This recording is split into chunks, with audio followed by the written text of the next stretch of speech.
Hey, it's Mark with Renter's Warehouse. Got a question for you. Did you know that 60% of do-it-yourself landlords lose money in the first year? Can you believe that? 60%? I was shocked when I found that number. So what I thought today I would do is just give you a few mistakes you might want to avoid so you're not part of that 60% number. So let's go over this real quick. Hopefully it'll save you some pain and suffering. And some of these I've actually unfortunately fallen into myself, but now I know better. So I'm saving you some pain.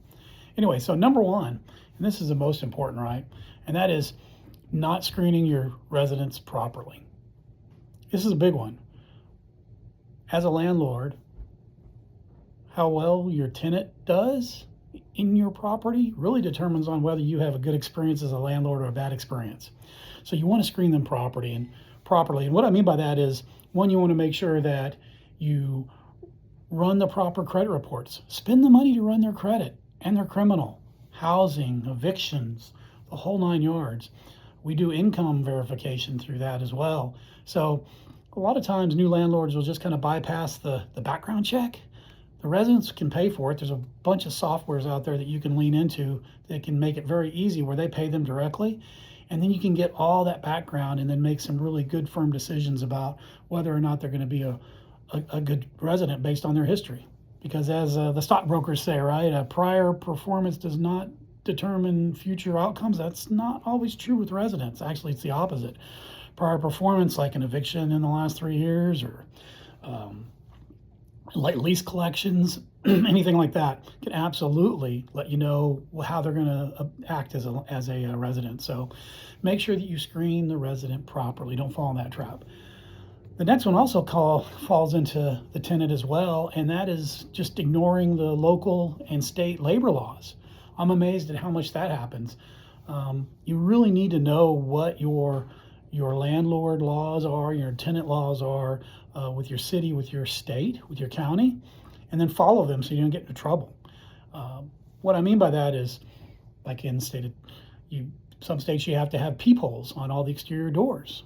You have to have tenant locks where the tenants can actually lock the door from the inside that's not keyed on the outside. The laws say that the residents have the right to quiet enjoyment. It means you can't just be coming in and out and dropping by all the time on the house. In some states you have a requirement where you have to give proper notice before you come by the property. So there's lots of things that you need to know. Make sure you have a written lease. Make sure that you follow the security deposit laws outlined by your state. All these are very, very important. And if you don't follow those laws, it can really get you into trouble. So please follow the laws. The next thing that I think can be a big mistake is underestimating maintenance costs and not being prepared for that. So if you're going to become a landlord, right, for the first time, make sure that you have a maintenance reserve on that property.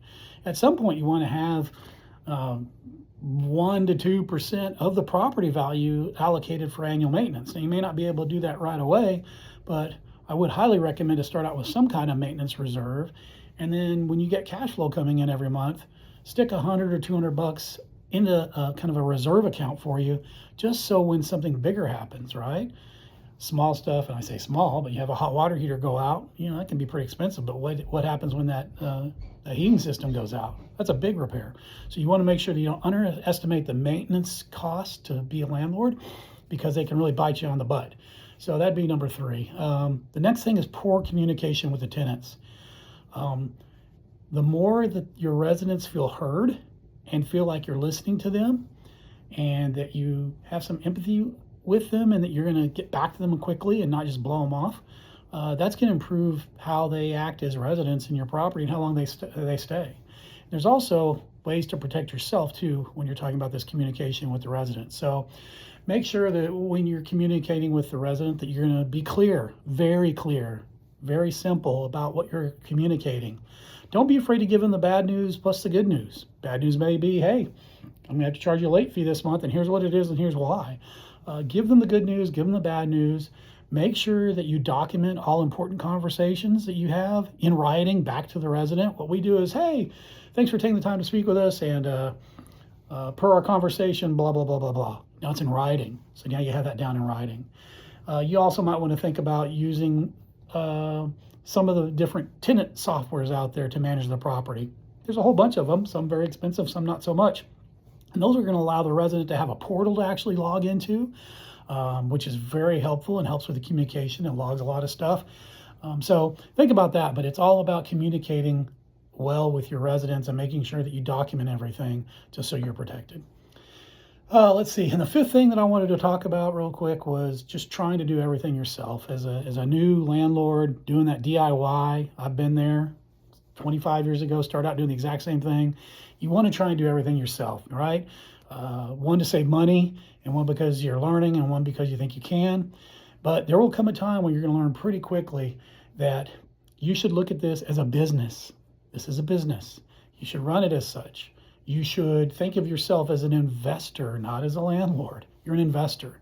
So if you're going to run it as a business and you're an investor, what are you going to do? You're going to leverage professionals to help you to manage that property and to lease that property when the time comes. Use the professionals. And when I mean professionals, I mean use an accountant. So that way your finances are hopefully in good order and that you're managing the P&L correctly, right? And managing the flows in and out of the property. Number two, make sure that you use professional contractors. Chuck in a truck that just comes up, not licensed, and he's here today, gone tomorrow, and his repair didn't really work. That's not a good idea either in the long run. And then you can also lean into property managers, right? There is an expense tied into those, but really it's usually no more than $4 or $5 a day. For the price of one Starbucks coffee, you can usually hire a property manager to help you with a lot of the heavy lifting, rent collections and lease renewals and delinquencies and even evictions. So well worth the money to do that. And guess what? When you lean into all these professionals and quit trying to do everything yourself, you are going to get your life back. Because if you're new to this and you're a new landlord, you think it's not a big deal, but it'll become so much that you won't have time for anything else with that. It's going to be a lot. So leaning into the professionals is a really good thing to be able to get your life back. So just a real quick recap of what I talked about.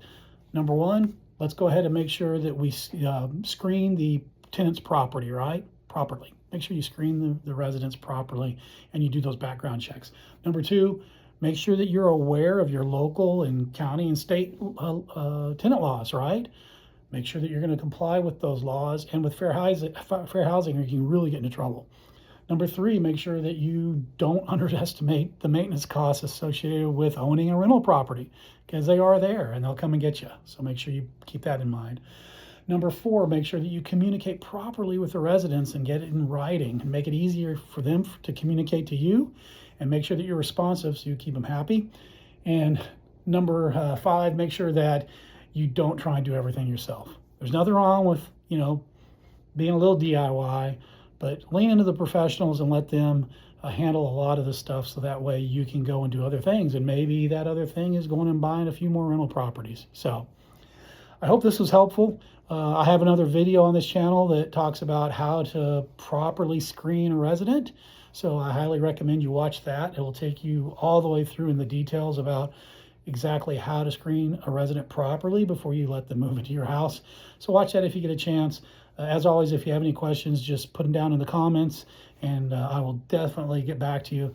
And as always, I just wish you well and I hope you do well in your goal as you're becoming an investor. So good luck with everything. Thanks for watching, everyone. We really hope you enjoyed the video. If you did, please hit the like button and subscribe below.